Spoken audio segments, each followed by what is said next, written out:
So my energy enhancement meditation experience. When I was 16, I started meditating. So that was literally just me sitting with my eyes closed, looking at that dark space. Because I was interested, from that, I was really interested in the echoes of the mind. Later, I would realize they were blockages, but I'd get a variety of different echoes of the mind. So that was like bits of lyrics from songs, or specific fresh images, like symbology or memories. And with more meditation, and therefore more energy, my awareness was growing more and more of these echoes of the mind, which later I realized were blockages. I noticed, so the more I meditated, I mean, if I compared these echoes of the mind to, if I compare these echoes of the mind to a tennis ball on concrete, and the concrete is awareness, more energy would increase the frequency of these images, or what I think are like higher self-guidances. So the more meditation I did, also with full moons, there'll be a lot more energy too. So that's when apparently Jesus and Krishna send down energy every full moon. So with more energy, I realized I was able to realize I'd hit an epiphany with these echoes, these bits of they're blockages, but behind them are lessons. So with more energy, I realized at 16 that these were transmuting and these were transforming into an epiphany, or why they're there. Like, why is this specific memory important? But I found just meditation wasn't enough. So I tried crystal healing, and that was stirring up stuff like using base chakra, red crystals. That was stirring up base chakra blockages and different chakra blockages. But again, it wasn't enough to really dig at these things. These are really tiny things compared to what I was grounding these days, and in like 10 years later. So at 18, I went to university because I was interested in film. I think I had the reason I was interested in film, I was probably stirring up the third eye, because it's very creative and you're in your imagination. Through my life, I think, when I imagine someone or think of something, I think I'm going into the astral plane. When I think of someone or I imagine something, I feel those areas are the same. So I think the imagination zone is also the astral plane. So when I was thinking of films and stuff, I think I was just stirring up my third eye. So yeah, 18 at university, I first discovered Reiki. I got 3 Reiki healings from this lady, and she helped me see the energy centers relate. The chakras relate to different parts of your life. So yeah, I remember her working on my heart chakra, and there was tears coming down my face, and she was helping me clear a mother blockage, something like that. So that was my first realization, really, with chakras being really important to find deep blockages. Reiki, it's another step to get to find deeper blockages, better than meditation. But then I needed something more. Then I got into the various spiritual scenes, so it's like the New Age scene, yoga scene, Buddhist scene, and shamanic scene. And at the same time, because I was really interested in Reiki, I remember finding energy enhancement meditation on YouTube, because I searched the word Reiki, and I think page 5 was Sachi talking about Reiki. So I find Sachi, and I think, oh, this guy's got something fresh, and each talk was a fresh angle, and it was very clean energy, very interesting. Then I watched a few more videos, and then I went to his website, and I emailed him, and the first 3 emails he sends me, so he's never physically met me, but he read me like a book. And I thought, the people around me in these different scenes, they're not able to see as deep. They weren't talking about sub-personalities and stuff in the Buddhist scene, New Age scene, shamanic scene, all those scenes. They weren't doing deep work on the shadow. They were trying, but they didn't have... they kind of would sometimes shy away from it. There was a big thought form in the New Age scene, or you're good enough as you are, blah, blah, blah. But it really you could tell they would hide from controversy and the shadow side, I think. Anyway, so I got level 1 and 2 while still experimenting with these different scenes, these different courses, whether I would sample the different healing methods, or I would actually train in some. So I was training in some and trying some. Yeah, I don't know whether people can still do this these days, but I was getting free money during university. So I did an extra year on purpose, and I was getting all this free money, and I was using it to buy the energy enhancement level 1 and 2, plus trying all these other things on the side. So I don't know if that's possible for people looking at this to do now. It's loads of free money, so you could just get loads of spiritual courses with it. But yeah, so I got level 1 and 2. So my journey with the video course started.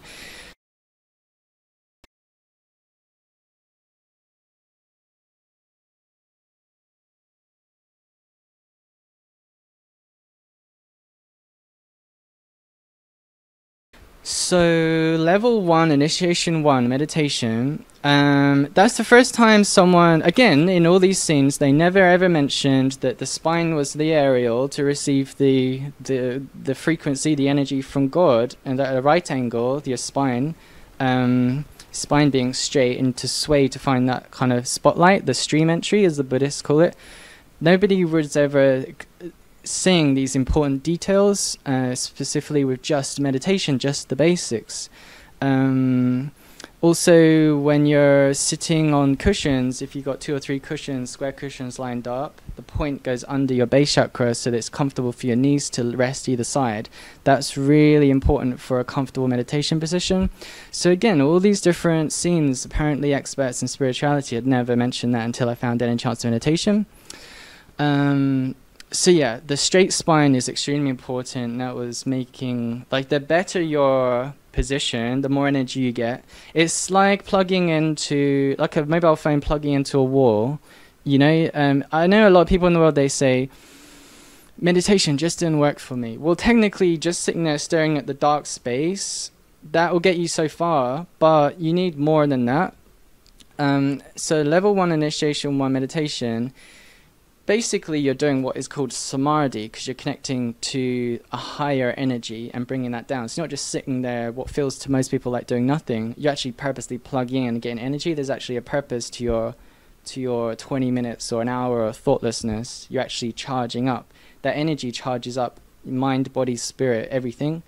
And you know, like the law of attraction people remind us that the source makes infinite. There is infinite for everyone, and it can accommodate. So from source comes infinite physical things for everybody, infinite thoughts, infinite IQ, infinite everything. So the source can charge up all areas of your life. So yeah, I started meditating. So level 1, initiation 1, meditation.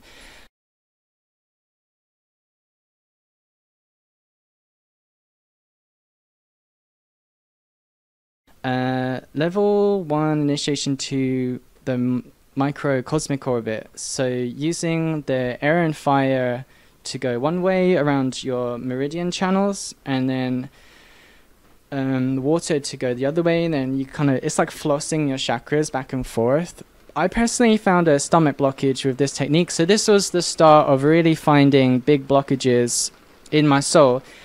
I think the importance of finding big blockages is to truly know yourself. You can get so many of these spiritual teachers, and on Facebook I find lately it's so easy to trigger them, and then all their shadow comes out, and then they get all offended, and it's like they don't know themselves at all. I could show you half of themselves, like there's a half of themselves they run from. They don't know themselves much, I don't think. So there's so many of these amazing spiritual teachers that you could probably easily provoke and trigger, and then you find half of the stuff that their shadow side is another half of them. Every bit of your shadow side is another part of you to discover and understand why it's a shadow side.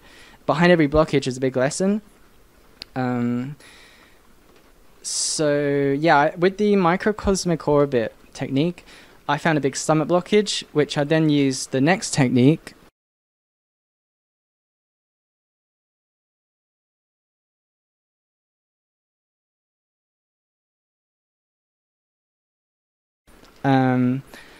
Level 1, initiation 3, the alchemy, to help transmute.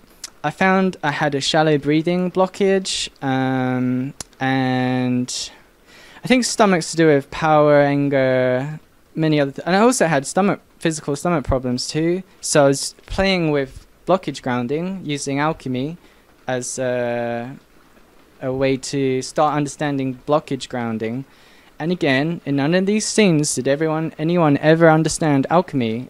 If you go on the internet, try and understand what alchemy is, these, esoteric groups, occult groups, they're like engineers. They describe things in ways you just find difficult to understand. There was never this clear understanding until I found this course. So again, all these supposed spiritual... So, tell us about alchemy. Yeah. What is it? It is it's transforming negative energy into positive energy via the alchemical flame in the center of the earth. Or if you want to see it more in more of a scientific way, like negative energy via the electromagnetic energy in the center of the earth, the positive energy. So metal into gold. The code was metal into gold, and that translation was lost, and people misunderstood. I think there are still people today who think alchemy is still a physical thing, getting gold from metal. And I remember at one course I was on, and they were trying to push this idea of white gold, like taking droplets of white gold, because that crystallized the inside of your body. And so still they didn't understand I don't know, they might be poisoning themselves, I'm not sure. But it's a miracle, and it's a very important idea, this idea of alchemy, because most people think you have to have good and evil, like it's separate, like it can't exist one without the other. Like technically, yeah, you point out white because there's something black, but you can transform evil into good through love or a high energy source. And that's a very big important thought form, because a lot of Satanists are into duality, like they can only have real joy when they've done something really evil. Like they have a schizo duality, but you can transmute negative energy into positive energy, evil into love, or anger into whatever. So also I was interested that some religions touch on very important techniques, and they each have a bit of the puzzle towards enlightenment. They start off really good. Like each religion, I think, is like, to me, I see them like fruits. Like they ripe, they get really good, and they go bad, they get taken over by bugs or bad parasites or whatever. So in Christianity, I noticed something interesting. So they say a man with sin goes to a fire in the center of the earth, and they put this evil twist on it. Oh, there's eternal damnation, judgment, blah, blah, blah, really painful stuff, which they use as a control mechanism. Most religions are like businesses and control mechanisms.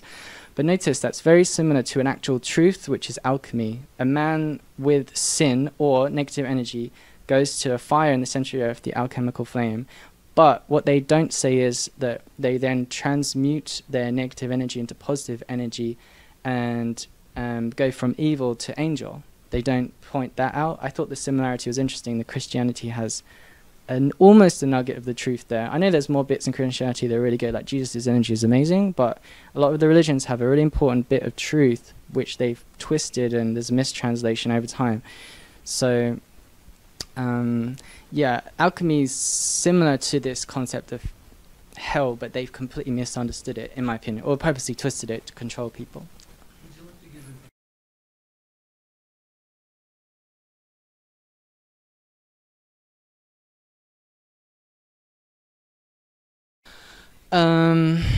Initiation 4, again, these scenes weren't talking about how important the higher, because they only talk about the 7 chakras in all these other courses. Only this course where I discovered, I mean, I just see some diagrams, but even those were limited. They only went to a certain chakra, but of course the top chakra really is God or infinite source.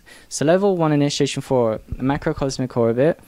That I think is a technique which everybody in the planet should be using. When people think of meditation, they really should be doing samadhi, which is, we have the higher chakras: soul, monad, logos, Sirius, avatar, synthesis to infinity, which is a ladder to get to infinity. So it's like a toy to start with to get to the infinite points. You're more comfortable to getting there. There's many different ladders, but this is the one on this course. And most people don't realize that your beam of energy goes infinite up and infinite down. And of course, in these New Age scenes, they're only doing psychic protection around the 7 chakras. They completely forget about the infinite up and down. I never heard anyone mention, oh, by the way, cover your infinite up and down. They're actually almost the most important things, the top down and bottom up. So they're only protecting a tiny weeny bit of themselves when they talk about their chakras. So yeah, the infinite chakras up and down. You plug into source, like a mobile phone plugs into the wall and charges up. You have to do that every day, and it feeds all areas of your life. That's where the energy comes from. With my experience with samadhi is, well, you can get more charisma, more physical energy. Definitely a higher IQ. I could think more. I actually, when I was going to the gym, I was doing a lot more in the gym than the average person, purely because I was doing samadhi in my spare time, which most people don't know about. So this technique's actually good for sportsmen and athletes, although, you know, that's a bit of like an ego thing to use it for, but it's definitely something that improves all areas of life, because energy is used in all areas of life. I mean, I don't understand why, you know, Satanists and occultists, they decide to cut themselves off from this higher source and then take energy from God's creatures, whereas they could just get their energy from the higher source. It makes no sense to just take limited energy from random people or kids about. They could just have infinite energy themselves, just plug in. It makes no sense. Because they are in competition with God. So samadhi feels very blissful, and of course it brings up blockages. Like having a massive shower of energy just can bring up blockages. Like putting water in a pool, it disturbs the pebbles at the bottom and they can float to the surface. And yeah, it feels amazing to sit there for 1, 2, 3 hours. If your legs go numb, then that was interesting. The legs going numb, one time I grounded with a later technique, 7-stepping technique, grounded the legs and they didn't feel numb anymore, which I was fascinated by, because I always thought, oh, it's, you know, the blood stopping or something like that. But I grounded them and they felt normal and I could continue longer. So that was really interesting, because it's blockages. Like when you meditate, it's a posture on the base chakra. It's a tension, a good stress on the base chakra.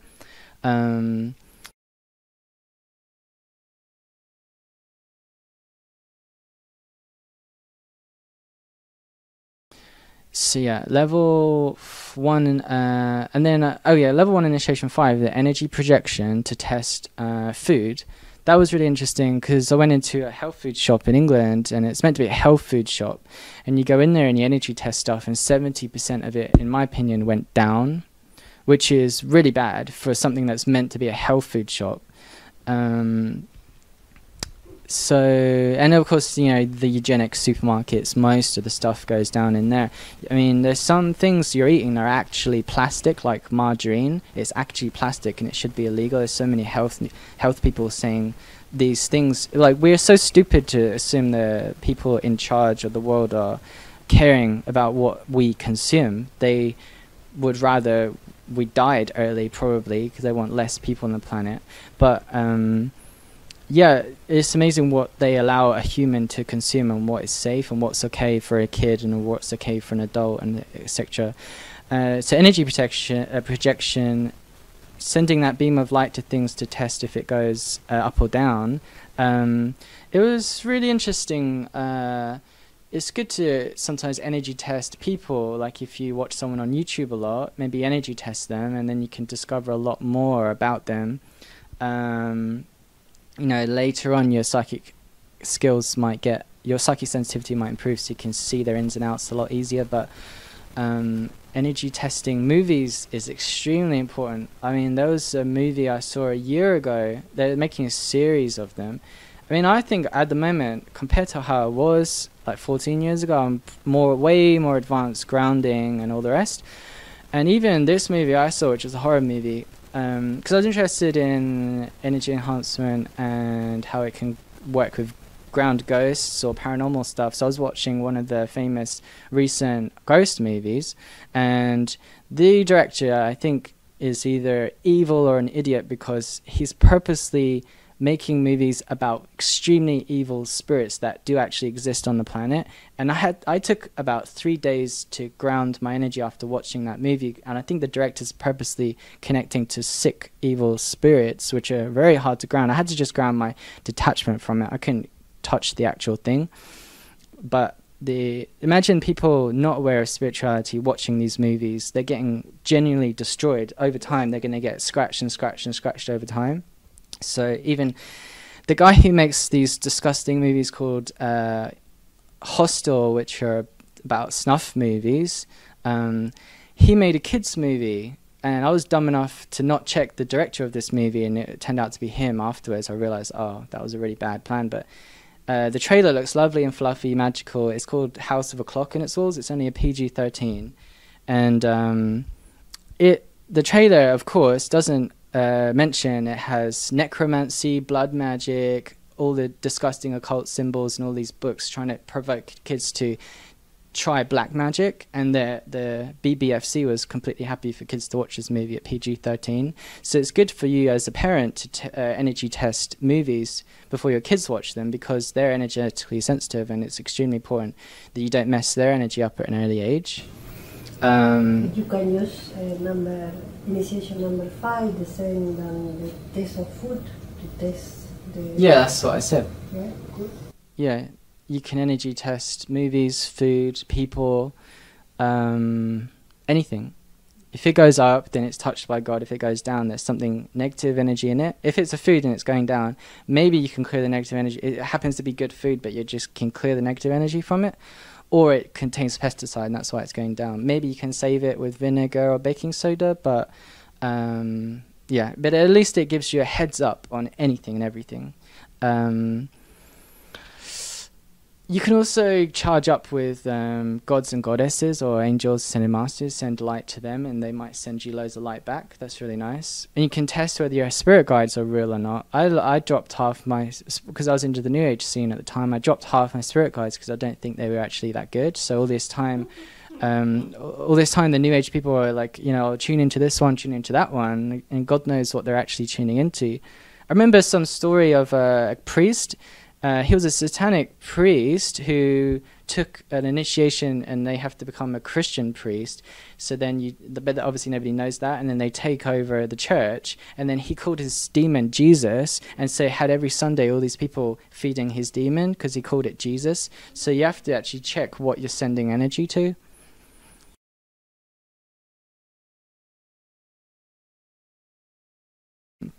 Level 1, 6, 7, 8 are psychic protection techniques. I had heard of Merkaba technique from other New Age courses. That's quite popular at the moment because it's all Egyptian, I think, and people are interested in it.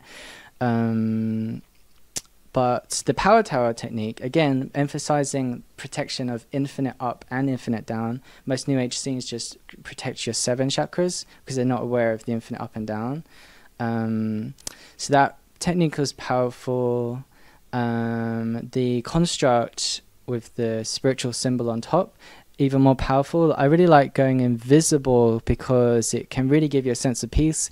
Empaths would really love this technique because they really need to shut out energies. If they're super sensitive, you know, walk through a supermarket, you can get really jittery, energetically jittery afterwards if you're an empath. And so these protection techniques are probably the best that I've ever seen. I'm yet to discover better. I think they're the best. So empaths would love these techniques, and I bet some people would find it fascinating who they really are once you shut the whole energetic realm out, because it's such a peaceful state to do that.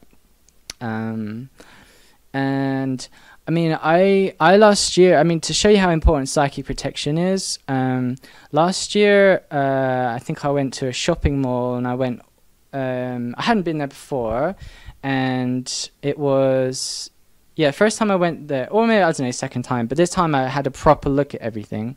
I wanted to know, you know, what was in the kids' arcade, what are they playing these days, what's in this shop, what's in that shop, blah, blah, blah. So I was going in and out of this whole place. And then I come home, and I forget to check my energy, like the before and after, to check if I picked anything up. And then normal day, went to bed. And then in my dreams, you know, that was the first red flag. So I don't usually dream unless I get spiritual messages or I've picked up negative energy and it's starting to make images, you know, it's like cloudiness in the head making images. And the characters in my dream, one of them's face goes really evil. And I go, shit, this is not good, because it has to be really strong to be able to do that in my dreams. And then another character, different vibration but still bad, did something similar. So I picked up 2 really bad blockages or entities or spirits from going around the mall. Like the light side of that is the mall's now a lot brighter place, but I was you know, it took me like at least half an hour of 7-stepping to get rid of these. And imagine someone again who doesn't know anything about spirituality genuinely picking up really evil spirits, because for me they were really strong. Imagine how messed up their life is, just one going to this mall to and not being able to clear it. I was able to clear it and I was really lucky, but yeah, that's how important psychic protection can be. That would have been saved if I had done the power towers and the construct. But you know, the light side of that is I cleared that place and no one else had to take that on, but still I could have escaped a bad energy if I had used the protection.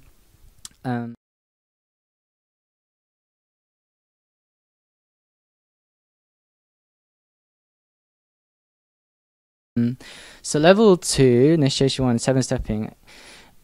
This technique's, I bet it's going to be used by everyone in the future. Like Reiki took 100 years to now to become more of a on the tip of the tongue kind of name, and for more people to try it, like yoga. So I think 7-stepping is heading in that direction too, but it's slowly slowly everyone's getting, well, people on the course use it, and then they're actually going to tell everyone else. It's a ripple effect. You know, we wish it was faster, but it's definitely, I mean, you can clear most blockages with this. You probably need level 4 core cutting for really heavy stuff, but this, again, it's once you learn it quickly, again, when you go to a mall, you can if you had realized you absorbed something, you can take it down really fast. It's a bit like, you know, like a gun, right? If you learn it quick enough, 007 step. So you can ground really big blockages with this technique. What's really nice was going through the higher chakras and the lower chakras and using this technique to clear them. These blockages in you can create delusion in your mind, so they change your reality. It's really like that phrase in the Matrix, to know thyself, is really important with this course, because only when you clear your shadow do you find your soul, and that's what you really are. So interesting, yeah, 7-step, the soul chakra, and soul chakra is the energy which is your soul group.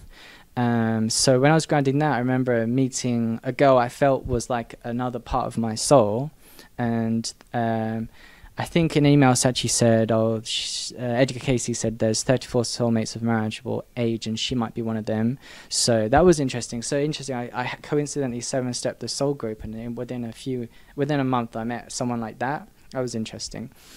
So I had to clear my karma with her, and then it was over, and it was good.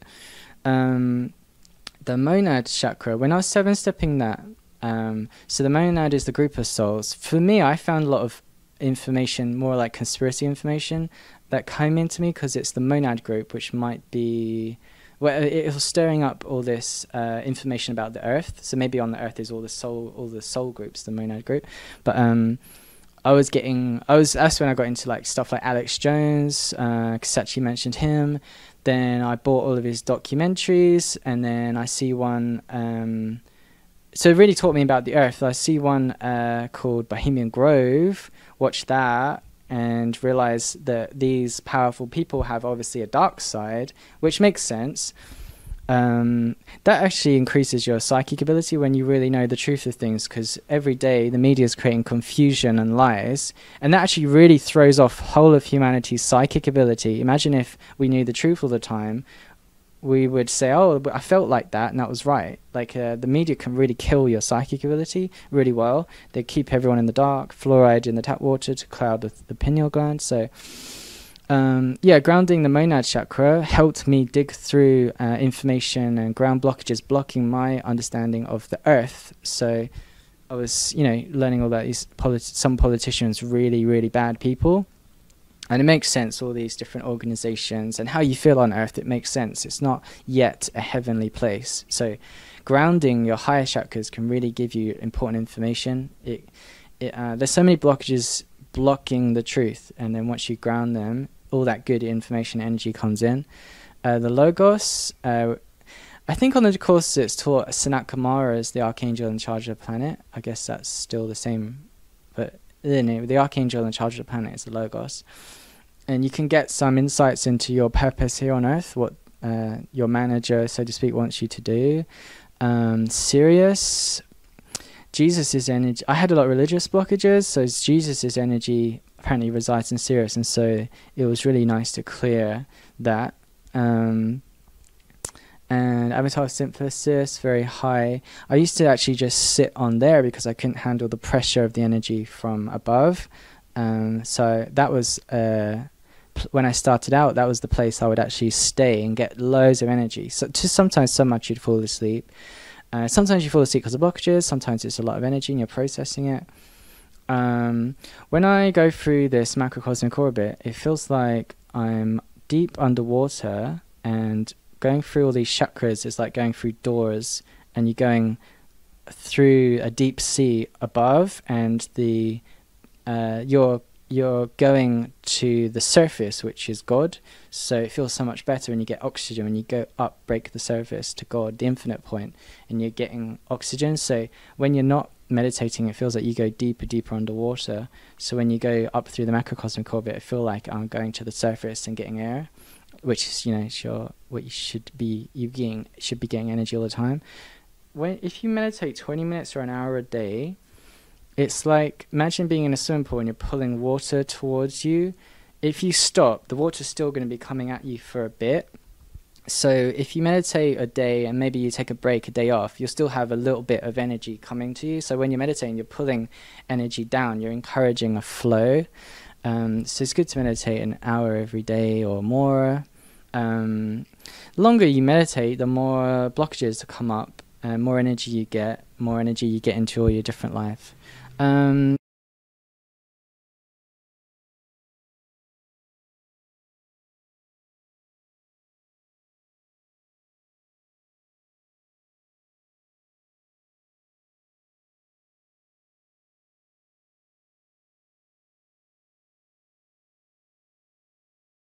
Anyway, so let me see, other level 2, the different auric layers. So one of the auric layers is the emotional body. That was interesting when you fill the emotional body with that particular color light. You can ground your emotional body to discover emotional blockages. So that's like an angle to find the surface of a blockage, a deep blockage from the emotional layer. I had anger blockages, all sorts of different emotional blockages. But raining down that energy that feeds the emotional aura is interesting. I proved to myself it works because when one of my granddads passed, I knew everyone was stressed and upset, obviously, but I rained for 3 days. I sent everyone blue energy, and everyone then I think felt happy. There was no sadness, like their energy wasn't getting pulled enough to cry. They had so much energy that no one cried at the funeral. I think one person cried. So I knew that sending loads of energy, emotional energy, good energy to them, that was a proof to me that technique was really good. Gold energies, sending gold energy to your physical body is really interesting because you can discover injuries that you didn't know you had. You can discover parts of the body that need attention. Like if the gold goes somewhere, imagine a part of your head it goes to, then you might want to start investigating why there's so much healing energy going to that specific point. So it's like a mammogram, astral mammogram. You could probably detect things before a doctor would. Also, it would help me recover from gym sessions quicker, feeding my energy body with this, my physical body with this energy. There's the mental body that help ground a lot of things. Grounding the mind's amazing because your mind makes your reality, and you can really change your reality in just 1/7 step. I know that helped bring in a lot of, it was obviously not a coincidence when I grounded the mind, and then afterwards, sorry, the mental aura, and then afterwards I was very hungry for specific books. So it shows you that blockages block certain hungers in you, like energy or information or whatever.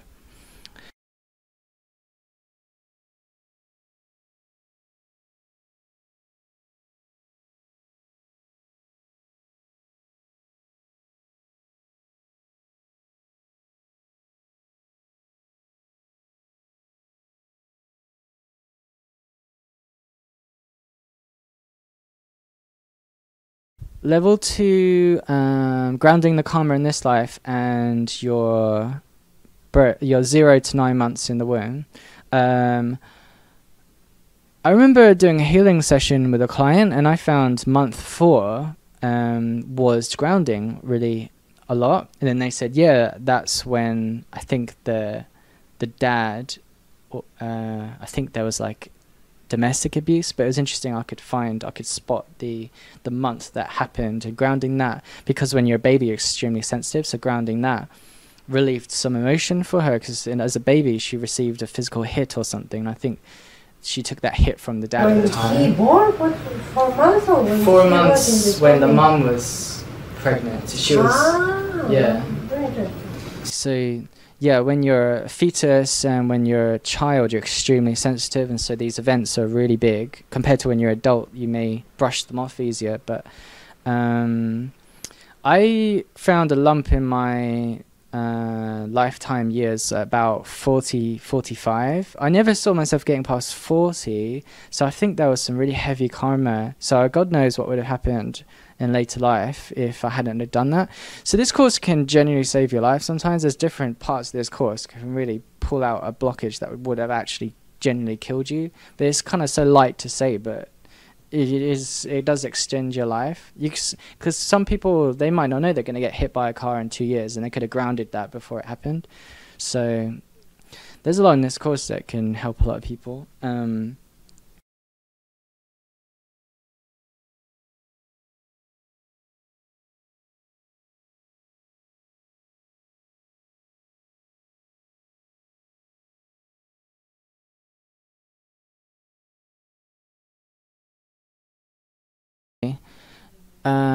Yeah. Oh, yeah. I grounded the DNA, and I definitely grounded a blockage, which was creating a cancer in my family, because there was a cancer in my family, and I remember I spent a long time grounding that, and I don't know what it was, but it was some evil seed of something, and it went. And then the feeling of the cancer or illness energy went in the family. So, I mean, it would imply that it's not going to physically manifest hereditary, like people in that family are getting it again. So hopefully that will be true. But definitely something cleared heavy that was creating that. I don't know what the origin of it, but yeah, DNA was really important. I think the New Age people are obsessed with upgrading DNA. I don't know whether it's the same idea as what they have, but what is good to do, I don't know if you did it, is combine chakras and DNA. Combine chakras and DNA. We didn't do that with Kitty. Yeah. Combine chakras and DNA.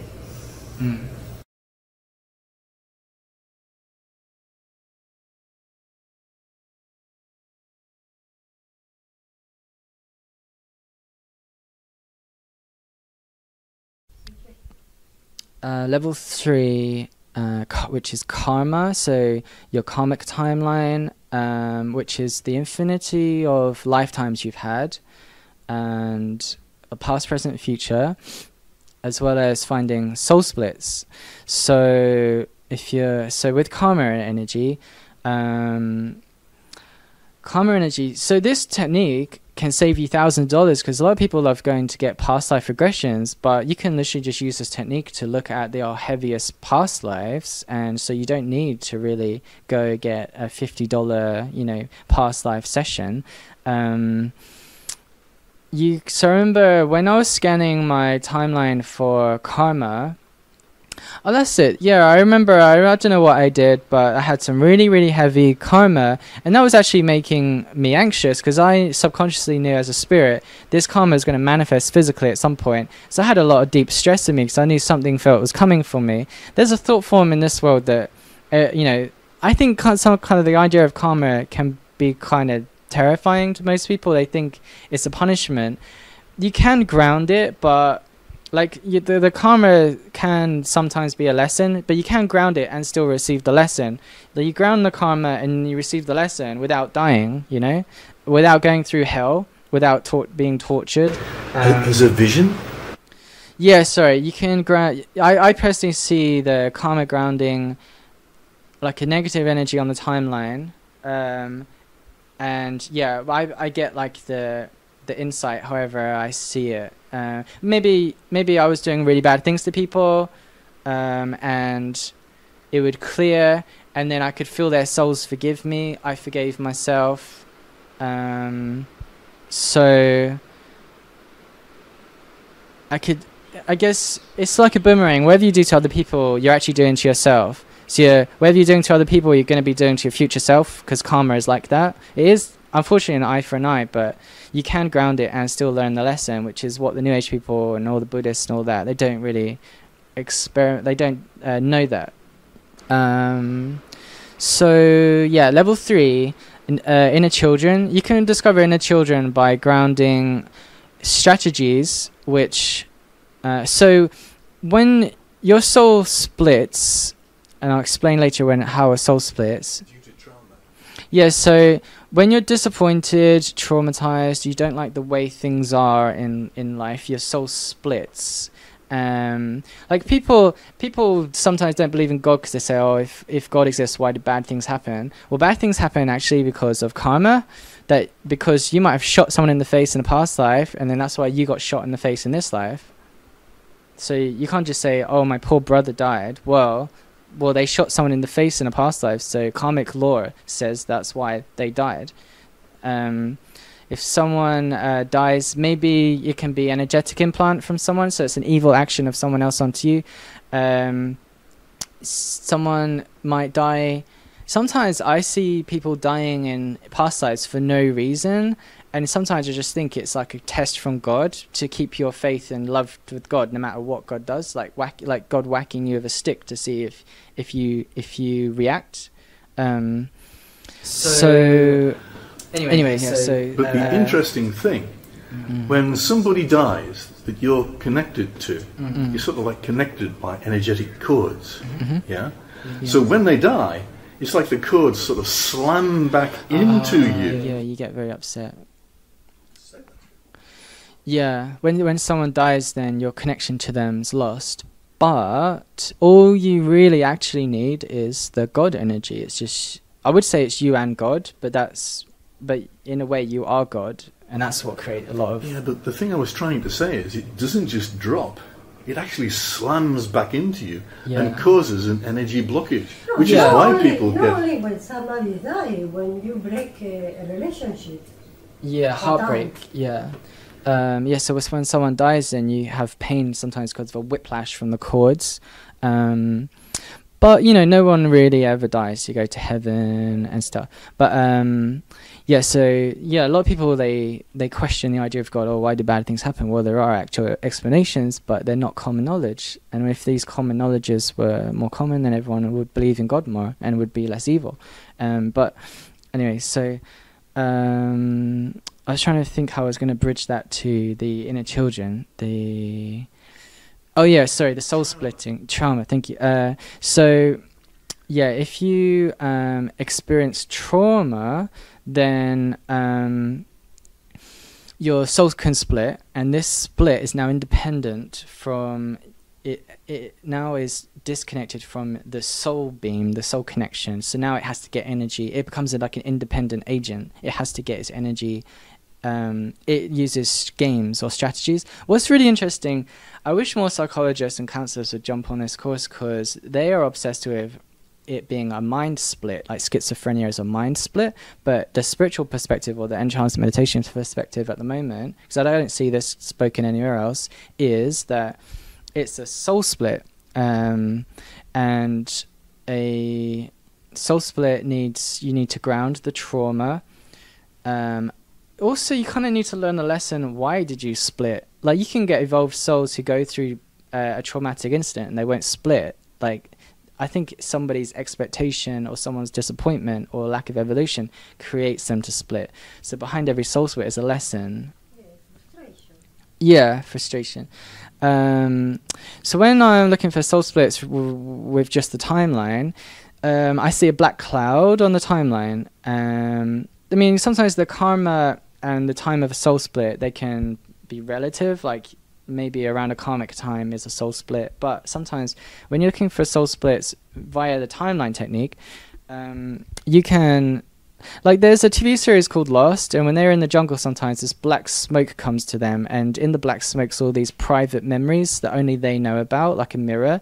So when I go on the timeline, sometimes I see like this black smoke, which is negative energy, which is the trauma, and I'm grounding it, getting these images of what it is. I'm clearing it, making everyone happier, making the situation happier, and then underneath this nasty cloud is like, it can either be for me three things. It'll be the idea of a golden baby because it's an inner child, or literally like a shard, like in Dark Crystal, like a shard of crystal, a shard of soul. Or it can even be an attitude, like a version, like Jekyll and Hyde, like it's an angle of me, like the pit source of that the attitude or the game, so to speak. So yeah, then you ground it with 7 steps and heal it, and it takes a lot of energy, I find, for it to plug back into you. It's so much energy and effort to ground and to fuse back into you. And of course, when all of your soul split fusions are done, that's what soul fusion is, the first step of enlightenment. And then the next one's monadic infusion, where you're helping a monad group heal all their souls, and Logos series, obviously it's just infinity. But so yeah, you can ground strategies, and so they're actually thought forms, and then you could have one soul split using infinity thought forms, infinity games. So behind the games are a soul split, and so then you do the same with that. So yeah. And you're doing this in your lifetime, but also when you're doing sessions with people and working on their lifetimes.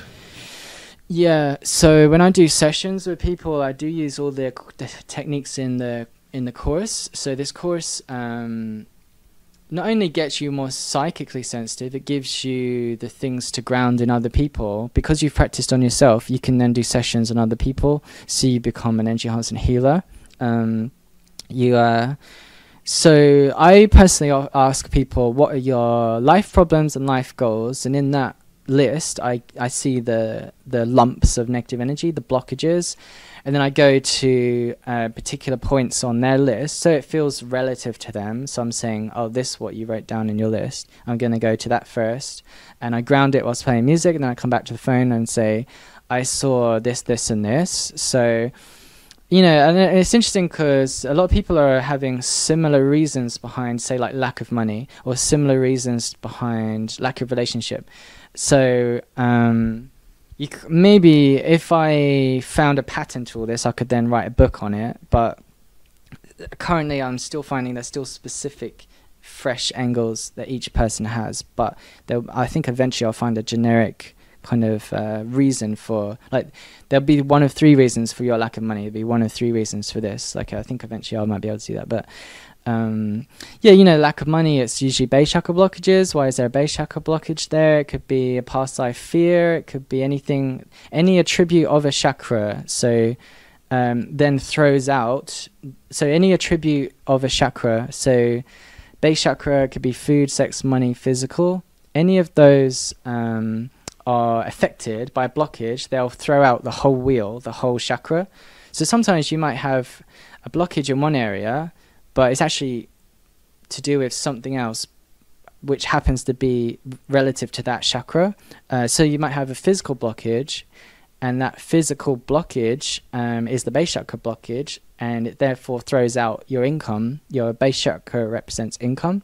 So yeah, anyway, so in my healing sessions, I can find, because my psychic sensitivity is increased, and I'm able to work on people because I practice on myself. I can work at people at a distance, and then I can ground. I can find their blockages and give an explanation and heal them. You get a lot of people crying because I don't think they realize how deep the healing is, and they don't get that anywhere else. When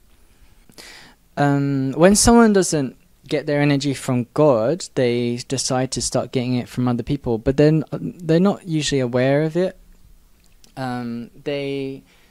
So you have the 3 core strategies: Poor Me, the Violator, the Star, Black Star, the Competitive Star. So if people realized that they have a soul split, and in a really big one will get it needs more energy. A bigger soul split will need more energy from more people. It's a much bigger game, or energy vampire, so to speak. Some of the strategies, so I mean, the extreme of some strategies, like the Violator, it heads into extremely dark directions. People, physical attack, or even grosser things, murders, even torture, stuff like that. Or it can get into satanic territory, So sometimes satanic territories are actually another form of energy vampirism. The poor me, it can evolve into the self-destructor. So all these behaviors that we see in day-to-day, it's all because of soul splits, which the psychologists and the counselors just haven't taken into account yet. They're still obsessed with the concept of a mind split. But any of their teachers, like Jung, have absolutely no solution to all this whatsoever. I can't understand how. I mean, imagine how many millions of counseling sessions you would need to clear so many soul splits. So you can't just talk to somebody for God knows, for 100 sessions and hope that was enough attention and energy to heal a soul split. They would have had to ground it. I mean, unless the counselor was a channel, but then even then that's extremely rare. I can't imagine a counselor. I went through counseling because we got free. It was like a freebie, it was another university freebie. So I tried out the counseling as well, and I was interested in self-discovery. So I was using certain things in my life for them to teach me about and to bring up, so that I could then go away and 7-step it, which no one else would be able to do. I don't know whether they noticed that I was clearing things quicker than the normal person. I don't know, maybe. But even then, I mean, a counselor just they talk to you, and maybe at the most they're going to give you your energy. Sorry, they're going to give energy via their attention. But that's not enough. You need to... There's some soul splits that are so heavy, there's no way just talking about it's going to solve it. You don't clear a serial killer by just chatting to them and then they're light and fluffy afterwards. Like, just one little chat over on a sofa is going to do it. If someone's eating children, they're not going to... just a little chat with them is going to be fine afterwards. They just need to lay on the sofa and have a chat and it's fine. Obviously not. You need to ground really nasty. They don't take into account demons. Demons are extremely important. A demon is an intellectual. It's slightly different from a soul split. Sometimes it can be like a ghost or a person who's died, and the spirit is then manipulated to become evil and used, and they can actually program spirits to do things. Necromancy, right. But then you can get actual evil people who have died, souls who are doing evil actions and have died, and then they purposely use the astral plane, kind of that space in between. I used to call them heaven dodgers. They avoid heaven. They die and they don't go to heaven. They purposely create problems or do whatever after their death. So entities, maybe that's what I picked up in that shopping mall, I don't know, whatever it was. But when I clear these demons, they're the center of them. Demons are perverted angels. Yeah, demons are perverted angels. But I found actually a lot of the demons I've cleared, whether it's in a client or myself or wherever, it does feel most of the time like someone that's been killed in a ritual, and then they're perverted, and I see them. It's like trauma. Yeah, they're perverted by the trauma, and I see when I'm grounding them, I see these demons which are actually perverted souls, I see it like in Rewind, like the healing, they go back to being a nice person again. Like the end of the Bram Stoker's Dracula, his face is really evil, then the light comes on him and he's a much nicer guy again. So I see that in the when I'm grounding. In the Ghost Whisperer TV series, they go from technically demon to angel, or kind of troubled ghost to angel, and then they go up in there. You can see the transition. So yeah, same with the soul splits. You send loads of energy down to the soul split and you ground, clear out all the pain and the trauma. You get lessons. There's always a lesson behind every soul split. And yes, so I mean, psychologists and counselors could ground their clients, and I'm sure the worst of people they find is gonna have a heavy soul split and demons there, and they could transmute that and their behavior would be cured. I don't know how, sometimes they say they have actual brain damage which creates a very bad behavior. I'm not sure how that could be reversed, but I'm sure it could be improved upon, but yeah. I think I'm really reverse with the 7-step. 7-step. I think that the trauma in the head allows a demon to enter into the weak spot. So it's simply a matter of cleaning the demon. Okay, 7-step the demon out the brain.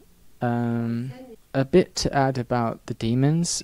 I found when I'm finding really heavy entities in my clients, so I found when there's really heavy blockages to ground, and I would call demons as opposed to just blockages or soul splits or cords, and I specifically find what I find are like malevolent spirits or demons.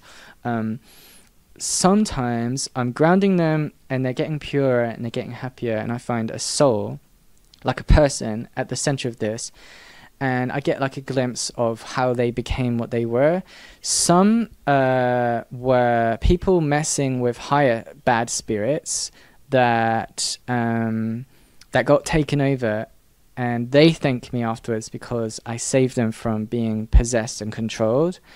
Or I have someone that's been tortured so much that they're programmed into being a bad spirit, so to speak, and I heal them and they become a nicer person, so to speak. And then it's really nice getting spirit experiences like that when the soul thanks you, because in the astral plane there must be so much going on. Imagine, I don't know how many, if they even have a sense of time, how long they've been lost like that, how long they've been like that, and then a soul comes and changes that for them.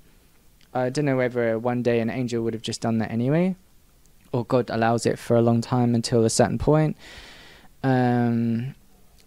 So yeah, that was interesting when I was grounding some heavy spirits. Some spirits are just, they've gone against God so much that they're so broken they can't reincarnate, and when you ground them, they don't go to heaven because they're just like so broken, and then you actually are given by the higher realms or God or whatever some of their spiritual parts, and we're like computers. Sometimes our souls are like computers, they can plug into us, and it gives us a permanent upgrade, whether it's energy, whether it's talents in something like a skill. It can be psychic ability. Sometimes when I've cleared spaces that I didn't need to clear, and I've cleared black magicians or whatever, and they can't reincarnate, I get some of their talents, which is like a psychic ability. So that's probably how sometimes I've upgraded my third eye, by being lucky with grounding some spirits that have had specific talents. Maybe there could be more research in that, like, you could circle specific blockages or whatever that won't reincarnate, that need to ground, that have these talents, and then you'll upgrade your computer talents. I don't know, maybe you could cheat like that, I don't know. It's a new method of evolution. In the past, it's just been learning all these things in past lifetimes. But now, with energy enhancement, once you have cleared an entity, once you have removed a demon and changed it into an angel or a good person, then you can plug those good things into yourself, and the angels are always very happy to help you and upgrade your talents without actually having done the work. I called that once psychic bodybuilding. They said that the energy from God was like the carbohydrates, and then if you're grounding spirits that can't reincarnate. Or sometimes your own blockages, they're like the protein, and it beefs up your soul. A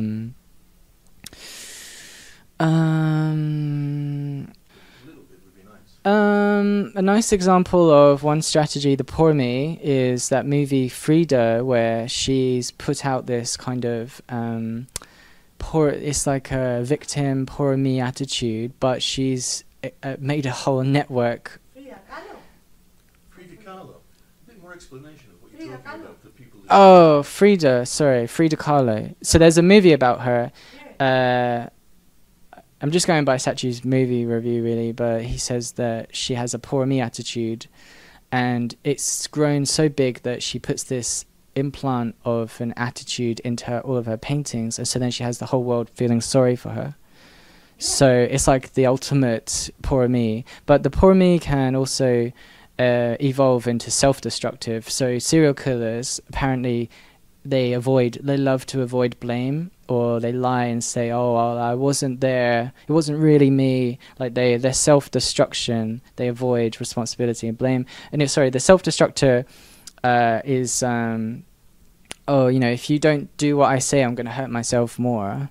It can evolve into that direction. When a child feels like they're not appreciated enough by a parent, then it makes you feel you get a low self-esteem, and that can be the seed to getting a poor me strategy. And the self-destructor. Another strategy is the violator. So I'm sure all these UFC fighters will have a violator strategy, and they get energy from other people by attacking them, like physically attacking them. You can drain someone of energy. The extreme of that is, you know, very disgusting directions: torture, cannibalism, satanic stuff. That's the extreme of the violator. So these games can start working together. So a soul split can use multiple games to drain another person of their. Like ideally, it's someone who meditates and gets energy, and then instead of meditating themselves get energy, they just get energy from this person. And or those who don't meditate, I bet a lot of people have died early because someone's drained them completely of energy, and they lost even physical energy, and they die early. I bet a lot of people who die of cancer and illnesses are getting drained by someone, and they don't know it. But yeah, so the poor me strategy can team up with the violator strategy through alcohol or drugs and be self-destructive, and they can play someone with these different games. They can create all these different situations to stress and juice someone of energy. Another one, the Black Star. So Stalin apparently would kill people that he felt competed with him, like the smartest people. Yeah, Dangerous Liaisons is like demonstrates all of the games.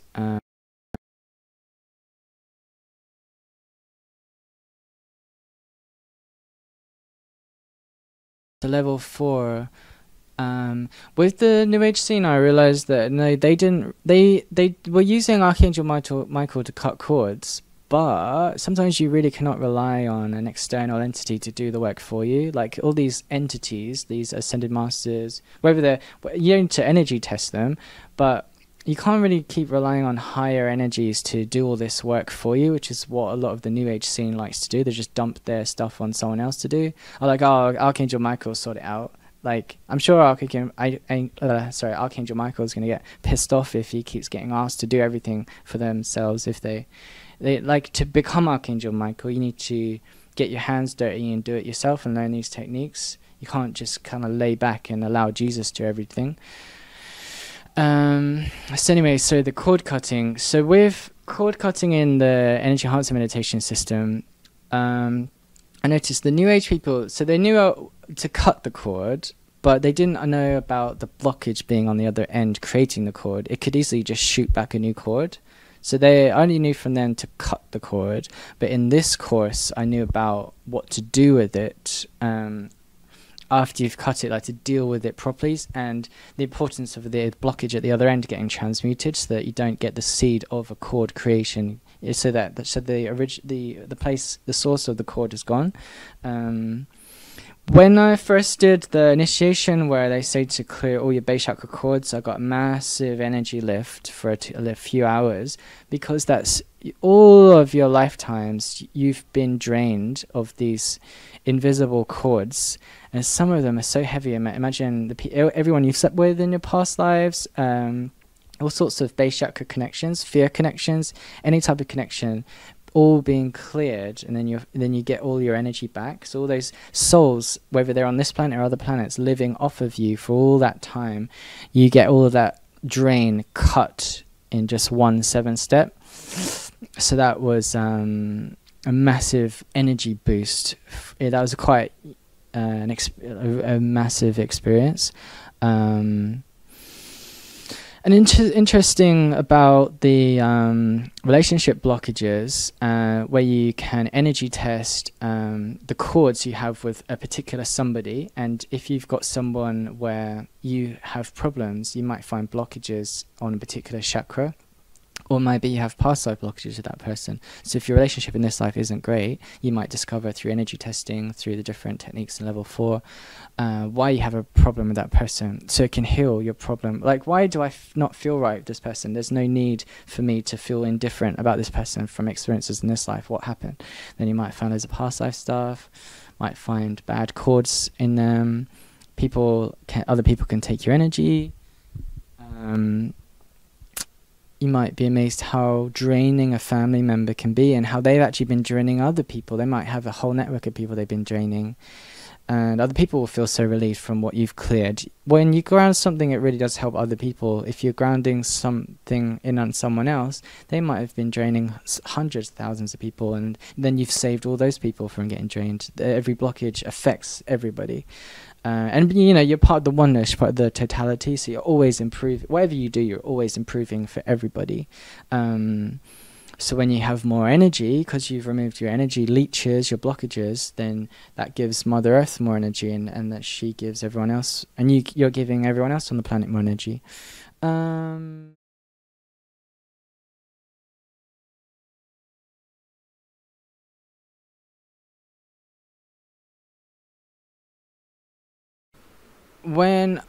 So my third eye opened through the course. So I would say when I was 18, I started level 1 and 2. If I was to think of somebody, I had a vague general idea. Like, social media these days helps you confirm your intuition on how someone is by just, like, you know, messaging them or seeing their social media, how they are now. So that can help your intuition, your gut instinct, how things are. But so I did level 1, say 18, 19. Now I'm 32. So about 13, 14 years later, over time, when I think of someone, it is now so much sharper. But I'm not only visually seeing what I need to see, I'm also feeling it as well. So definitely my third eye, which I see as like the cinema screen. The throat, which is like the metal detector, is like a truth. You can see if something's true or not. And then the solar plexus is like the gut instinct. I focused over all these years on those 3 chakras because that helped me do remote viewing, remote healing, or remote sensing, so to speak. So my third eye opened. I could only open these chakras with 7-stepping and the level 4 technique of cord cutting. So if you want to be more psychic, you need 7-stepping and level 4 cord cutting, because you become more sensitive when you have less negative energy. When you have more good energy, more soul energy, you're therefore more sensitive, you're more receptive. Yeah, I used to be a lot more of a robot. I just wanted to see, but now I'm starting to be more empathic and feeling. So this gut instinct is like a submarine, this gut instinct is like a GPS. It just goes straight. It's like a gut instinct. You just go there. You just know. Yeah, the throat helps me determine whether something's true or not, and the third eye is like a telescope. Is that? When did you start to? Because you say first you were feeling like a robot, looking like a robot. When did yeah. All right. So I cleared a lot of emotional blockages because I was blocking off a lot of buried emotion. I actually think I might have headed into a bit of a nihilistic existentialist direction when I was younger, like 16, 17, because I think I had a lot of buried stuff from this life and past lives. So I think a lot of these people are who don't know the techniques and don't want to look at their stuff. They hide from their shadow side, let's call it the ego, all the blockages in the children. I was cutting my emotions off, and I was thinking, oh, the world would be... I was doing all the classic kind of stupid satanic stuff. I think, oh, the world would be much better if people all thought the same, or they were like this, or they were like that, blah, blah, blah. But then I was grounding myself, and I had more soul come in me, and more humanity, and more feeling. So this is a cure for those, you know, nihilistic... I can't say the word, existentialist. Existentialist. And the process is existentialist, nihilist, Satanist. Existentialist. Existentialist, nihilist, satanic, yeah. So I was saved from that because I was able to clear my stuff. So yeah, I from this course I went from robot to human, and went from someone who was sensitive to someone I think now I can really read into people at a distance enough to be able to do sessions for people to clear people at a distance. So it was a gradual transition from level 1. I mean, the stuff I started with before energy enhancement helped a bit, but it was level 1 that really dug out all the energetic leeches that take your psychic energies, and once you clear them, then you have it for yourself. You take back what they took.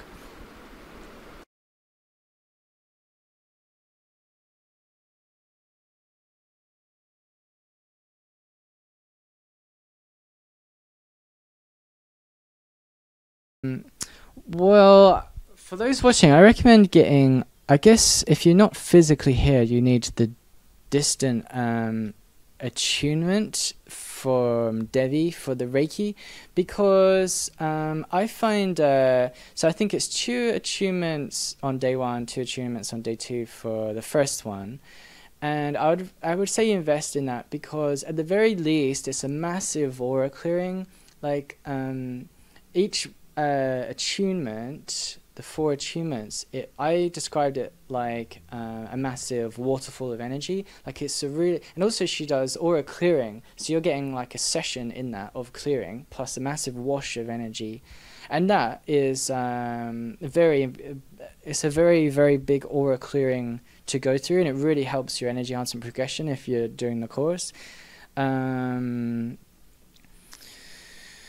And I guess in Debbie's interview she'll talk more about the difference with her Reiki versus the traditional Reiki, but I would say for anyone to get at least Reiki 1, because even just for those 4 aura clearings are a massive step for you to clear blockages, and she might notice something in you that you've not been told before. So, you know, there's maybe like all the mediums and spiritual healers out there might have not noticed something that she does.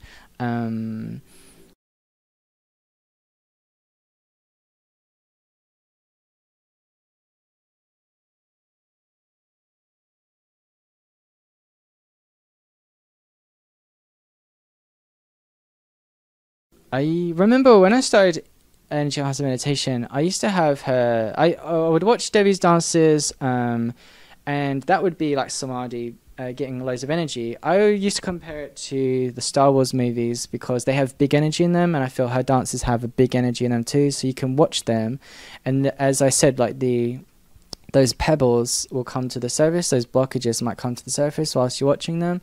They're big energy download. They're like a positive energetic burn.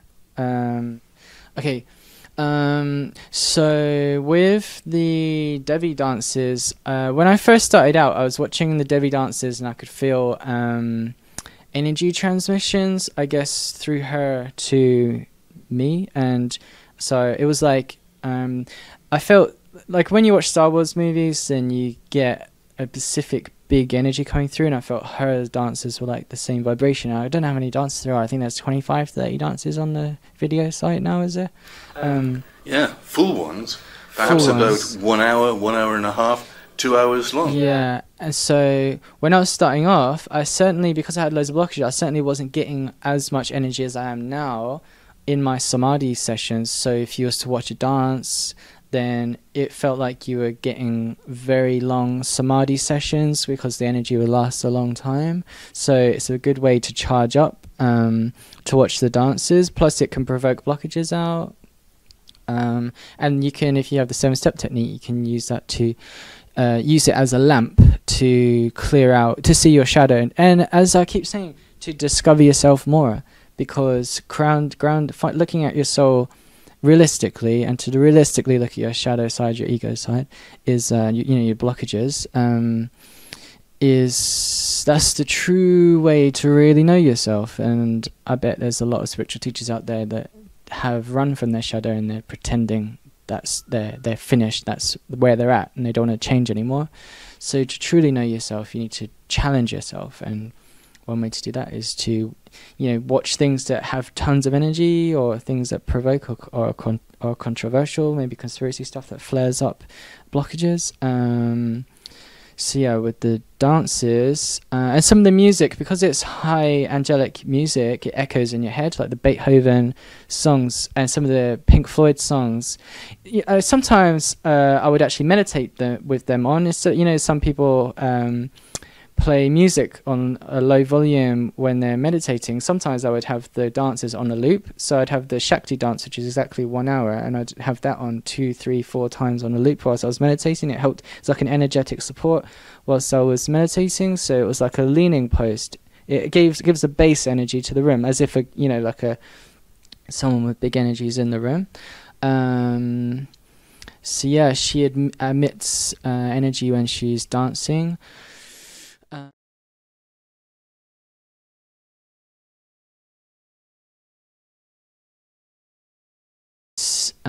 Same way with Sachi Talks, I went through the whole YouTube channel when I was first starting out. I think I watched the whole YouTube channel before I bought level 1, and that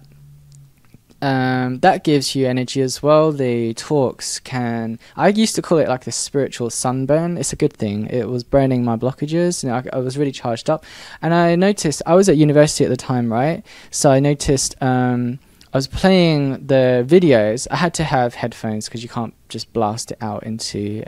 But I noticed the reaction energetically, so that helped me notice astral stuff. The energy of the videos, slowly over time. If I spent 3 or 4 hours in the computer library, I'd have no one around me, or I could feel someone taking energy off the video in a good way. They were sitting near me and they were taking energy. But I could clear a crowd with these videos. So yeah, I watched the whole YouTube channel on a loop just constantly, and it would bring out blockages, and it gives you loads of energy. I noticed working a 9-to-5 job when I started level 3 and 4. They're good, and the people at the cinema, their good energy really liked me, but their blockages didn't. So there was a very schizophrenic, bipolar thing. It was a love-hate thing. So they would. Became like with more energy when I removed my blockages and I had more spiritual energy, more soul. Maybe some of these celebrities have naturally more soul energy. That's why they're more popular. Or some take their energy in bad ways, and they happen to embody a lot of energy because they're stealing it in various ways. But anyway, when I was increasing my energy, I felt I had more, what I guess they would call it a charisma. Like sometimes I'd be like a favorite sometimes, but I could easily turn the opposite of a favorite, because their blockages hated me. I had to, because some of their blockages were connecting to me, I had to clear them, and I could tell at some level they knew that was happening and they didn't like it, and I couldn't keep some stuff silent, some energetic stuff they just know. So yeah, working a 9-to-5 is it was interesting. It was a lot like they were bipolar. Like they were really happy to see me, but they were also asking when I was going to leave the job, so it was really weird.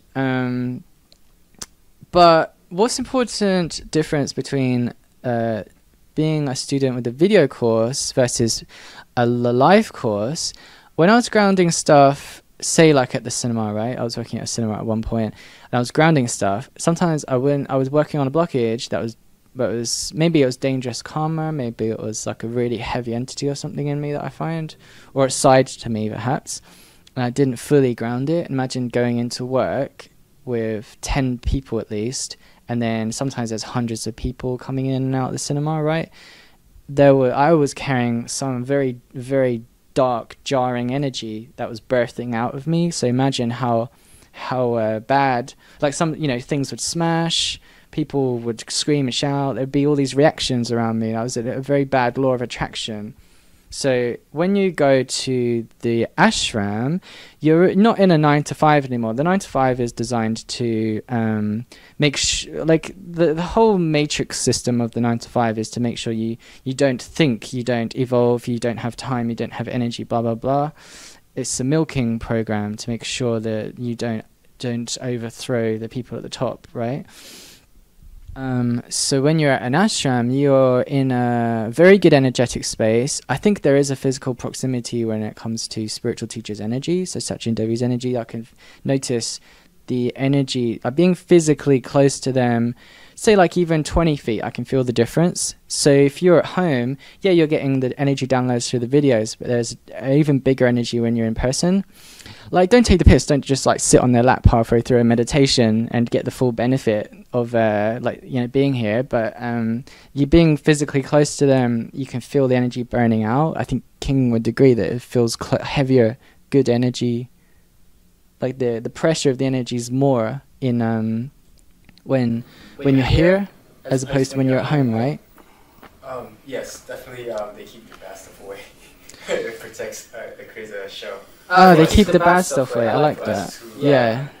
To work on ourselves. So like instead of battling other things that's around us, we get to focus more on ourselves. And that's a protective bubble. Yeah. So it was more like a good point. Yeah.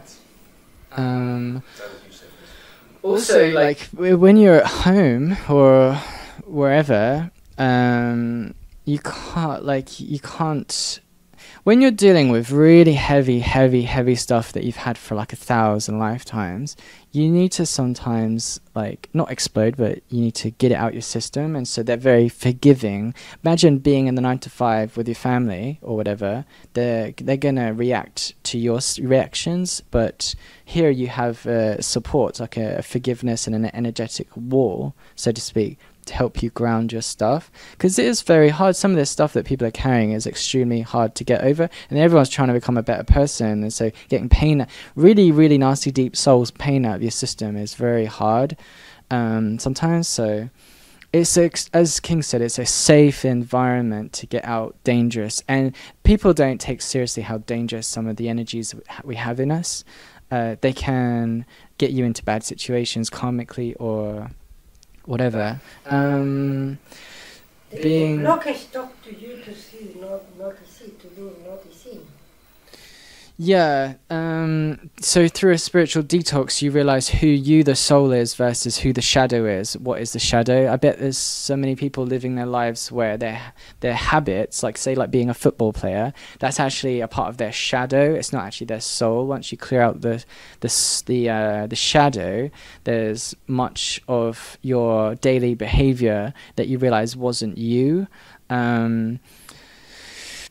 Yeah, on the life course, when you come here and you're talking to Sachi and Devi, then you're getting a you have to sleep, but apart from the 8-hour sleep, it's a 24/7. It's like going to, like you can imagine spending so much money, like you go see someone like a medium or whatever for an hour, but you can have hours of chats with them, and so cost effectiveness if you're someone that has gone to loads of past life regressions, you can get insights from Sachi and Devi about past life stuff, or you find it on your own timeline. You technically save so much money with the course because level 3, you're looking through your time, you're learning to past life regress yourself.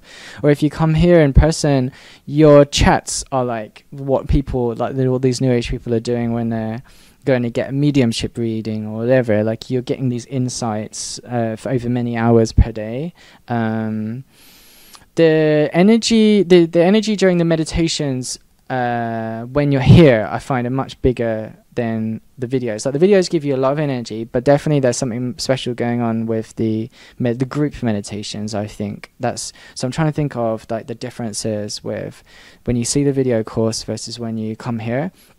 When you come here, sometimes because their energy is so big, your blockages just might want to like jump out, which they didn't want to do when they were watching the videos. I know you can actually probably. I remember Sachi saying when he was filming the videos, he was dealing with the viewers of the video, whether it was in the present or future. So I know you lose some blockages through that vacuuming through watching the video course, but when you're here also they absorb a lot of blockages. So a lot of that's again a massive aura clearing itself. So blockages are infinite. Let us vow to end them all. Yeah, I mean, Jesus had blockages, but as everyone is perfect, but we can become more perfect. So you're a big, good ripple out into the world. So however you improve will help everyone else, and it's energetically affecting all ends of the universe anyway. So the life course fast forwards the evolution even quicker than the video course. And you get the bonuses, the Reiki, other classes and stuff when. Yeah. Oh, a few days leading up to pizza. A few days leading up to going to see the waterfalls, I think it has a big energy there, and it's no coincidence I felt like I grounded really heavy blockages when like leading up to there and going there, and a few days afterwards going to see the waterfalls. It's another sacred site, so it was a big cleanse. Crystals? Yeah, there's tons of massive crystals. I know a lot of the world crystals are from Brazil. Yeah, we've got wildlife. We've got resident hummingbirds in the garden, which is really cute. Yoga sessions. There's liberation of blockage sessions, which are really interesting because it's like massaging out blockages with tennis balls on the meridians. So if you're interested in acupuncture, this is like a thing you could do yourself, but it's just using a tennis ball, and it deals with all the meridians, all the chakras. That's really interesting. And the spinning classes, I found a lot of blockages. Fast forward the grounding when I'm spinning. My Hatha Yoga course is the best in the world. Sachi has the Hatha Yoga course you go through. That's really good. That is very grounding because you're putting yourself in different positions, and that works on specific chakras. And it can, if you find a position hard, that's because of a blockage. Once the blockage is cleared with the 7-stepping, which again no yoga teacher will know about. They don't say, oh, if you can't do that posture it's because of an energy blockage. They'll say, oh, you're just physically not good enough yet, which is wrong. So they've lost the spiritual meaning to the yoga. That's again another problem. Simulation, simulacra, things are lost in translation, which this course brings back. So yeah, not else. I guess not sure what else I can talk about. Maybe I could wrap it up.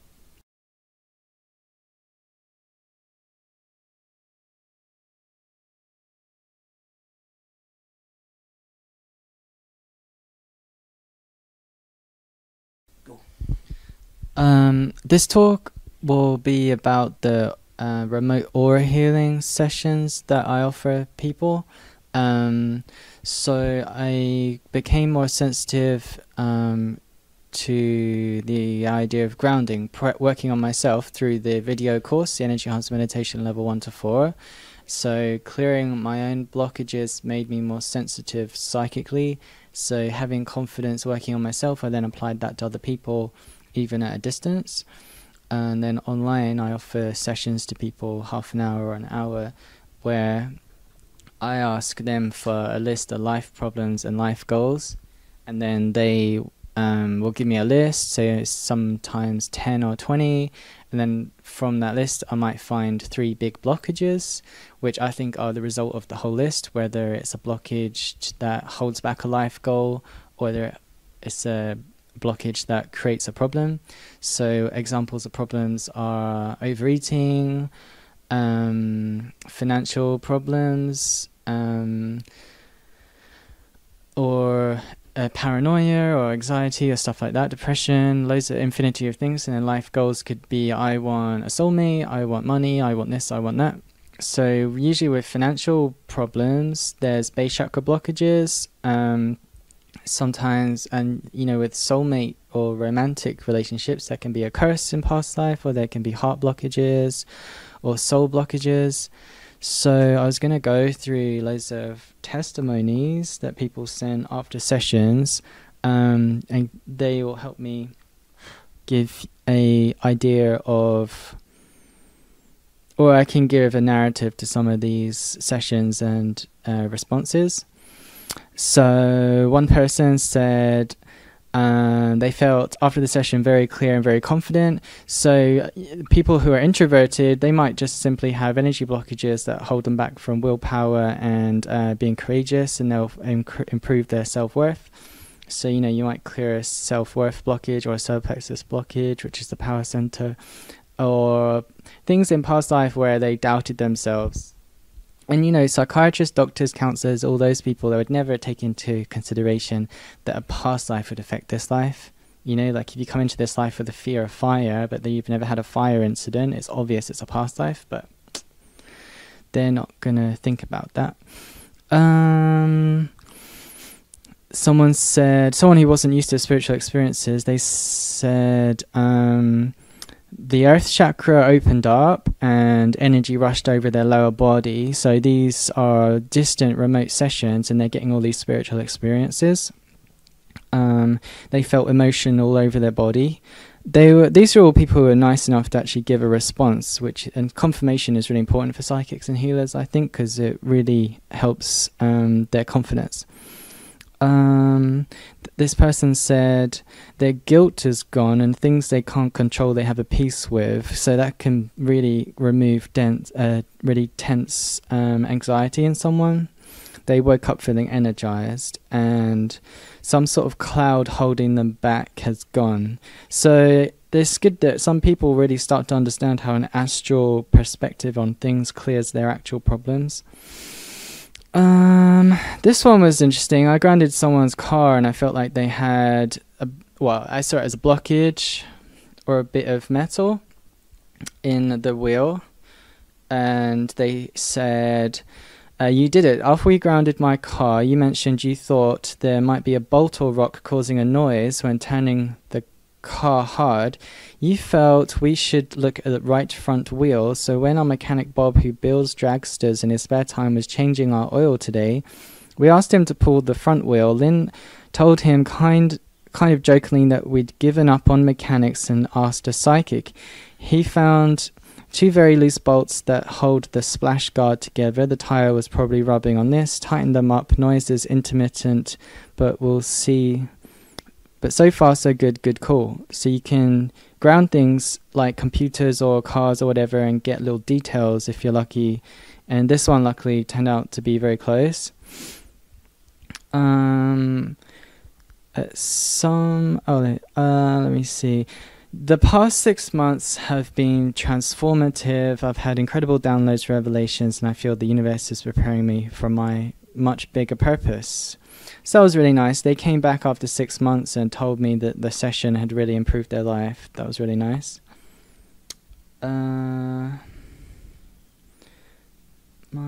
This one was interesting. I saw someone who I think they owned loads of factories in a past life, and the smoke was hurting the people. Like, these are really subtle karmas that no one would really think about.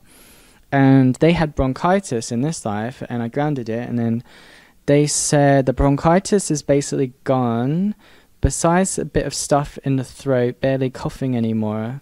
So their physical problem was because of a build-up of subtle karma in past life. So a doctor would never think, oh, a past life is why they had bronchitis.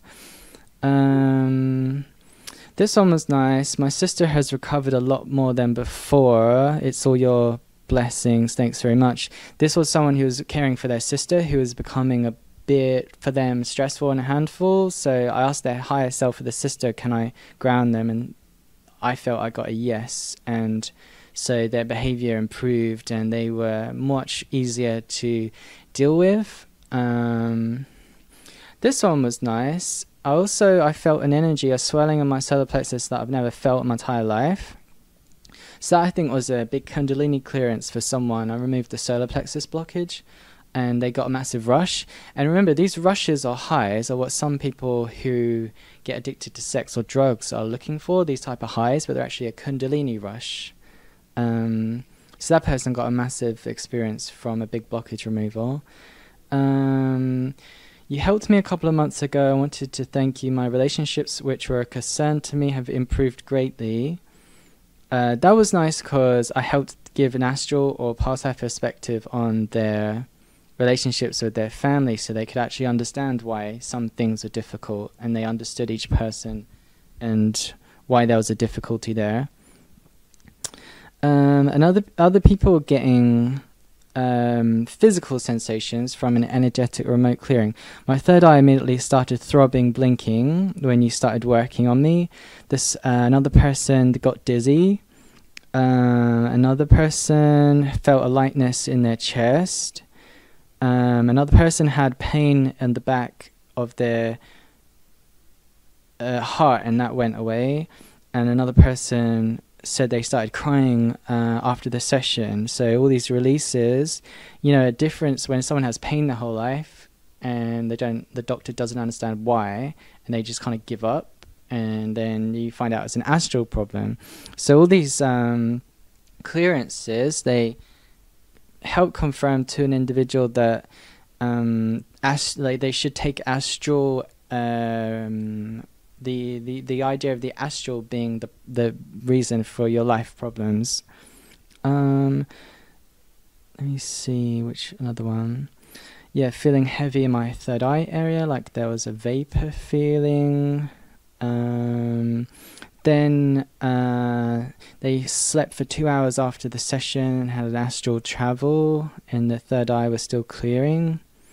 I helped someone with a financial blockage, and then they were saying they kept getting these angelic sounds of coins falling, which was nice. This one was interesting. Her lymph glands were starting to ache before the session, and then the pressure increased, and after the session it went away. And during the session she didn't know I was working on her throat chakra, and she was coughing a lot, clearing up stuff, and she was burping a lot. So everyone's getting these physical reactions from sessions. So what else is there? This person threw up straight after a session, and he knew it was a purging. So yeah, they said their mood increased and lifted permanently after they threw up. Luckily they knew it was because of the session. It was a purging because of the session. They fell asleep for 2 hours after the session, had pressure in the solar plexus and the crown and the third eye. Headache cleared. The clairaudience got stronger. They woke up to colours and flashes of light, which is interesting because sometimes you can get electromagnetic or like static flashes sometimes when you clear really heavy stuff. This one was really nice. Helped me get rid of a build-up of negative energy and entities that have been attached to me for multiple lifetimes. Chakra blockages cleared and opened up. Felt this amazing energy, but also learned so much. So that's the important thing. When you clear a big blockage, in can come good energy and, most importantly, good information. So a lot of people get hungry to learn things about themselves or others, or just general life afterwards. This one was nice. I feel in my chest waves and waves of energy, and in my head. What else do you have? Let me put it horizontally.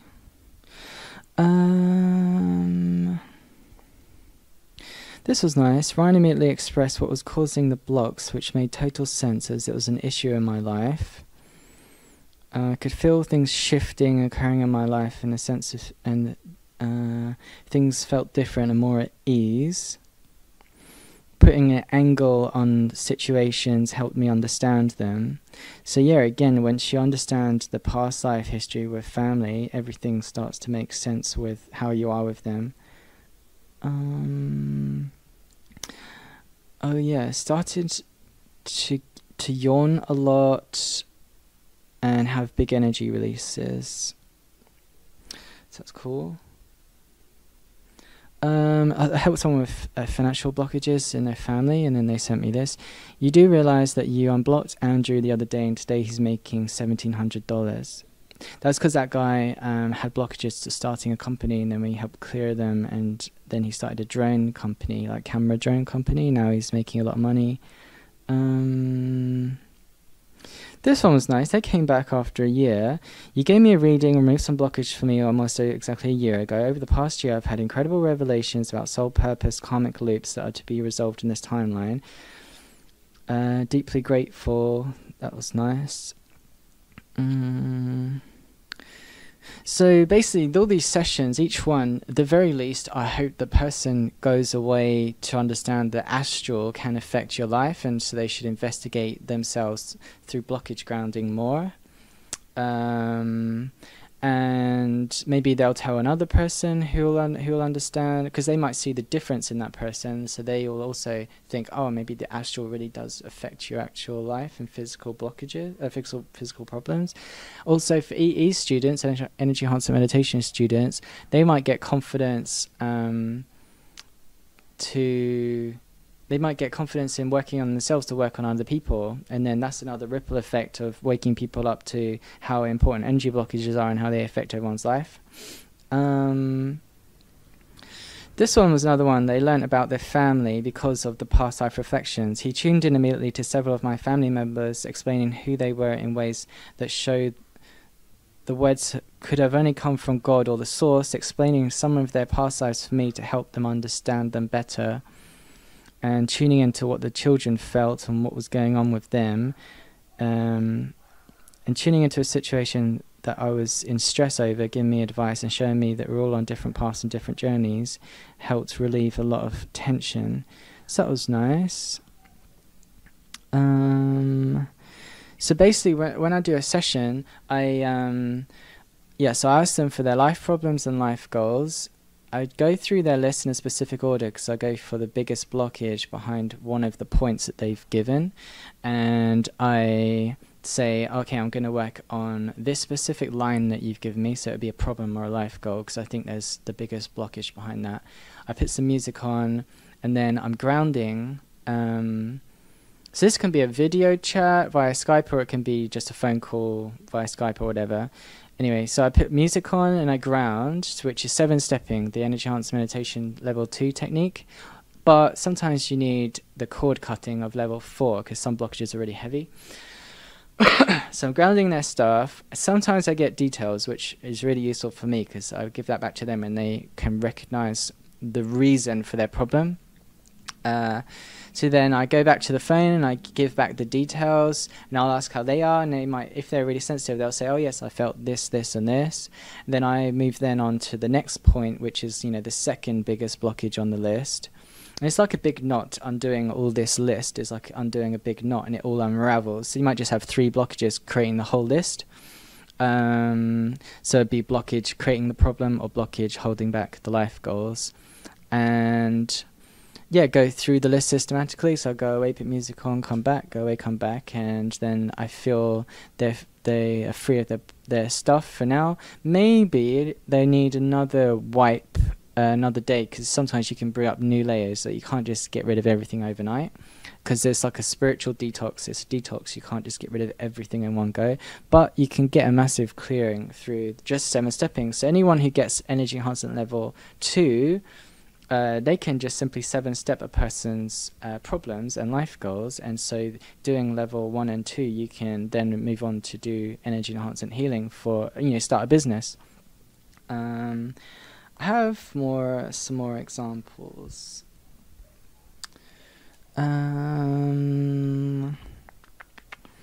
Yeah, pressure in the third eye, feeling tons of energy. You get people who you ground.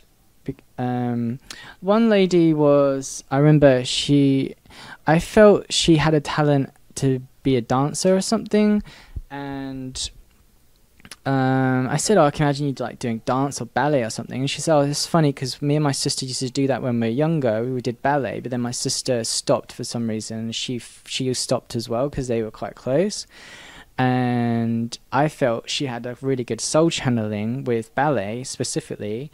And I think I think she had depression in this life because she had repressed. She's not done what her soul really wanted to do. So you can really relieve depression by finding the talents where someone can channel good energy, and bring them back to doing that, or encourage them to start doing it. Some people can't see what they really are blessed to do.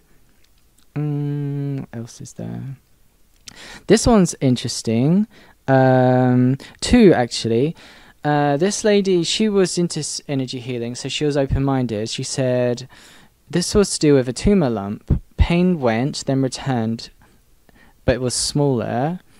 Then she said the lump noticeably was smaller and softer. I do believe in instant healing. So she recognized that there was a lesson that she learnt behind the fact the tumor was there. So I remember Satchidananda apparently could touch people and remove their cancer, but if the cancer came back, it proved that that deep lesson hadn't been learnt. And so every pain that we have is a sign something in us is going against God. We're pushing against love, or when you do a bad action, it builds up negative karmic mass, negative energy, and that negative energy creates a pain. So all of our blockages are like finding all of our unconscious niyamas. Niyamas are yamas and niyamas are the do's and don'ts. So each blockage is a symptom of a part of us not doing the right thing. So the Bible, all the religious texts tried to write down the infinity of actions that were good or bad, but you can really discover your own what is right or wrong in you by finding the pain or the blockage. And a lot of people are unconscious to the things they're doing that are actually wrong deep down, but a blockage is the symptom of that. You grounded for me my pituitary tumor, which was non-cancerous but affected my hormones, and it took a few months, but I'm no longer seeing any symptoms. So again, heavy physical problems removed by astral clearing. Removing their blockages. Someone had shallow breathing and lowered their immune system. I found a blockage in the solar plexus and the lungs, cleared that. Then they were deeper breathing, they felt more energized. Another person who understood their connection to their dad more, their dad was very controlling, but in a loving way, but it was a bit smothery, and I felt in a past life he did a lot of bad things to her and he felt really bad. So either he felt bad and was worried about his karma, so he looked after her even more, or the angels had guided him to show he should look after her more, in this life, be more responsible for her. One person got rid of their anxiety and they had deep calm and they had no negative thoughts in the mind. For some people to wake up with no negative thoughts in the mind is quite a breakthrough for them, because a lot of anxiety is stress. So many people walking around with thoughts in their head that they didn't realize was there, or realized it was because of blockages. Someone saying they had stomach bubbles popping. I've done lots of energy healing work, and his depth and perception and intuition was extraordinary. I felt it physically and even had moments of emotional release from past hurts that were very, very deep and untouched till now. So that person recognized all their deep, dark stuff was because a heavy, heavy blockage from past life was there. So one person who had financial blockages, I spotted loads of blockages in the base chakra. So I circled the base chakra in white light and I did the 7 steps on it. I noticed there were 3 things in that one blockage, or sorry, that one circle of light, 3 blockages. One was her dad was not getting his energy through meditation, so he was taking her energy because she was meditating. So I had to ground a cord from him to her, and when you ground cords, you plug it into the right place, so that he's not completely cut off and loses loads of energy. He gets connected to the higher, in a much better place up there, so he doesn't just get random low energy. The other one was karma, because I felt they were in charge of a bank in past life, and I think some of their dealings there was bad morally, and so I felt they owed people money, and so that's why it was a financial karma. Another blockage was a curse in past life, so someone wished ill intent on their success, and so that was the third financial blockage. And then when that cleared, I remember them saying, I think it's one of the testimonies in here, that they got a job 1 week, so they'd been out of work for a year, and then they got 2 offers 2 weeks later. So that's an example of a clearing. And then you send energy to them once you've cleared. Where does the energy come from, and where does it go to? So when you've 7-stepped the blockage, and you've sent light, so you've grounded the cord, you've sent light from your third eye and heart to the 7 steps, and they've drained all the negative energy down to the center of the earth, and you're sending you send energy until the 7 steps clear. And if you feel they need some energy for energetic support, because it might have been a really heavy blockage, then maybe they don't. When you're sending energy, do you sometimes get visions or intuitions as to what the problem came from is? Yeah. When I first see the blockage, sometimes I have to 7-step and ground for a while to then get more information. Like, I'm digging and I'm uncovering. So in the 7 steps, I saw the 3 blockages that I just mentioned, and sometimes one can be so powerful it's trying to hide, right? So it's hiding behind the other blockages. So once you cleared once I cleared those 2 blockages, I found the other one, and I send energy out my third eye and heart to help ground it. Once it's fully grounded, sometimes I feel like they need energy from me to because when you lose a big blockage, it feels almost like a surgery. You're going to be tired afterwards. So I had to send the lady energy from my third eye and heart to energetically support her. And when do you get the visions and the intuitions as to what the blockage's cause was? I get most information just from the gut instinct when I first see it, and then I discover more as I'm grounding it. Yeah, but what do you get when you first see them? What happens? I personally I'm more visual, so I get a clairvoyant image I literally see an image, a symbolism that my guides or higher self, whatever, give me, so that I can understand what the problem is. And then in the 7 steps, I'll get more images. So I'm more visual compared to someone else who might be clairaudient, which is sound or feeling. Sometimes I get more feeling, sometimes I use feeling. And that tells you everything that needs to be said to the client that will help them process and not get back to the same problem.